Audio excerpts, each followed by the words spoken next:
And just like that, Welcome to Derry Season 1 has officially ended. Let's talk about it.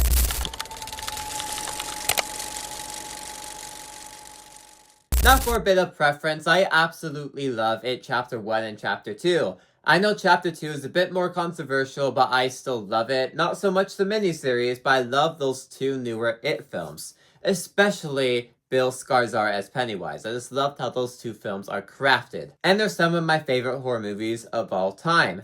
And also back in October, I did review the first episode as the premiere episode. What were my thoughts of the show on just the premiere? Now that the official Season 1 has came to a close, what are my thoughts now? And, for starters, Bill Skarsgård as Pennywise is absolutely great.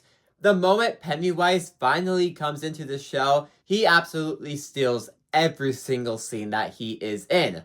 And the show definitely makes up for him not being in the show, half of it, because the moment he comes on screen, he absolutely steals the show, and every single scene he is in, he is the best part of the entire season. And this might be the best version of Pennywise we have seen to date. Bill Skarsgård was putting in his all for his character, and every single scene that he is in, he steals the show. This is by far the best version of Bill Skarsgård that we have gotten from Pennywise. The creepiest he has been and just the best that he has been of the character is all in this show. And since it is a show, I feel like he is in it a lot more than the movie, so we get to see a lot more of his creepy factor. And that's what I loved about this show, is Pennywise, is Bill Skarsgård, and he puts his all into it, and I absolutely loved it.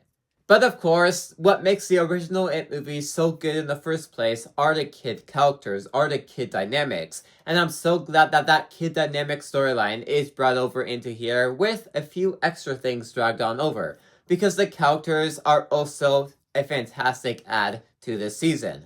Because when it comes to the kid characters, they all have their character arc and they all have their dynamics playing off of each other that makes them so fun to watch in the first place. Like I mentioned, the original It movie works so well as it does because of these kids banter back and forth, and that is still in this season. It's still in this show. And it's really just the main heart of this show as a whole too. And when we do get to the adult storyline, I will admit at first I wasn't really fully in with the adult stuff, but as the season did progress, I did connect a lot more to the adult characters, and definitely by the finale, I did actually care about what was happening there, but more on that later. Speaking of the finale, it's by far the best episode of the entire show. Essentially, the moment Pennywise is introduced is when this show actually had really good episodes. Episode 5, and then 6, 7, 8, 9, all of those episodes were absolute fantastic episodes, and they got better every single time. So when we do get to the finale, it's the best of the entire season. Everything came full circle. All these storylines, which you had no idea where they were actually leading to, came full circle. And Season 1 works as like its own little package of a story, just like It Chapter 1 did and It Chapter 2 did. You could watch it on its own. You can tell this teasing a lot of other things, future and past. But overall, you can just watch Season 1 and be completely fine because it's told its own story in that and very vaguely hints at Season 2 and what to expect from there, which I am very excited for. Which leads me to my other point of this is a fantastic prequel for Pennywise. Mostly because they add so much lore that was not in those two movies that we're just learning more about the character of Pennywise. One thing specifically in the finale, which I won't spoil if you guys haven't seen it yet, but let's face it, if you're watching this, you probably have seen the finale, where they introduced this lore around Pennywise, which I was all in for, and what made me super excited for Season 2, because if you guys don't know, every single season we are going back to 27 years, so something they did add to Pennywise lore at the end kind of piqued my interest a lot, and I'm like, that is very interesting.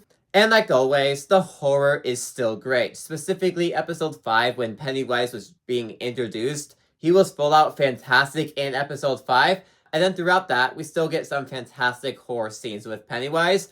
Most of that is thanks to Bill Skarsgård's acting and how creepily he is able to play this character. I think a lot of the sound design is missing from that original It movie to make it as effective as it was in that original film. But Bill Skarsgård is at his absolute best right here. That's what makes this horror so great in the first place.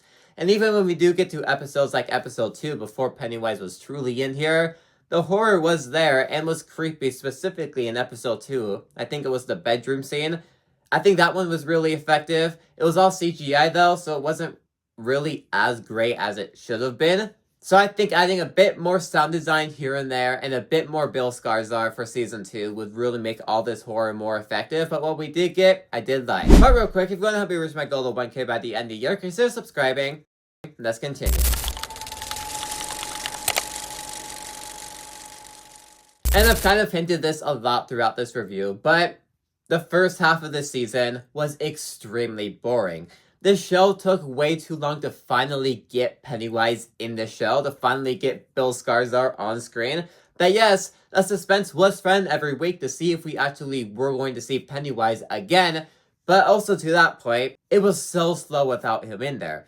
We did not need to wait all the way to episode 5 to finally get Pennywise in this show, because the show just got so boring just waiting for Pennywise. That's why the show truly kicked in episode 5 for me, because that's when Pennywise finally got in the show, and that's where all these stakes finally built up. Everything else before that was pretty darn slow. And then there's also these new old characters in here that are supposed to be introduced in like season 2 and 3, I think. But since we didn't really know those characters before, since we are watching the show back in time a bit, you don't really know those characters, so it's kind of hard to connect to them when you're first introduced to them. By the time the finale comes around, I did like these characters a lot more because their story actually came full circle and it made a lot more sense to me. But watching the entire season, I didn't really care for them until like episode 6. Just because I didn't care for them, just because they're not kids, we're kind of missing that kid dynamic, so it's kind of really hard to connect to them. But again, they do introduce something for Pennywise lore at the end of it that kind of fixes this problem automatically. Specifically, episode 3 and 4 completely lost me for the show. If the show kept doing what episode 3 and 4 were doing, I would have stopped watching. Episode 3 and 4 were the most boring thing I have ever watched on television before. It wasn't that bad, but it was still pretty slow. And most of that is just because Pennywise is missing, and it felt like the show didn't know what to do and is really dragging out its runtime just to get Pennywise in there. Now granted, I'm sure if I watch the season now, again, I will enjoy episode 3 and 4 a lot more just because I knew where a lot of that exposition was going. But since we're missing a lot of Pennywise, those 2 episodes were extremely slow for me. So of course, clicking back into episode 5, I was completely blown away and hooked right back into the show. But I liked the first 2 episodes. 3 and 4, I hated until episode 5, and then the rest of the show, I absolutely loved. Now, for an It fan, from a Pennywise fan, this show delivered on exactly what I wanted. Bill Skarsgård as Pennywise, this is his best performance yet. They added lore to his character. I love the new cast of characters, and I love what they do with the finale. If only Pennywise was in this show longer, and episodes 3 and 4 were not as darn slow and boring as they actually were, but I cannot wait for season 2 because they introduced some lore at the end for Pennywise that really makes me excited to see what's next in store for this character. This show delivered on exactly what I wanted, and I can't wait to see what comes next. Thanks for watching. If you liked this video, maybe these on the sides you too. Like, subscribe. See you guys next time. Goodbye.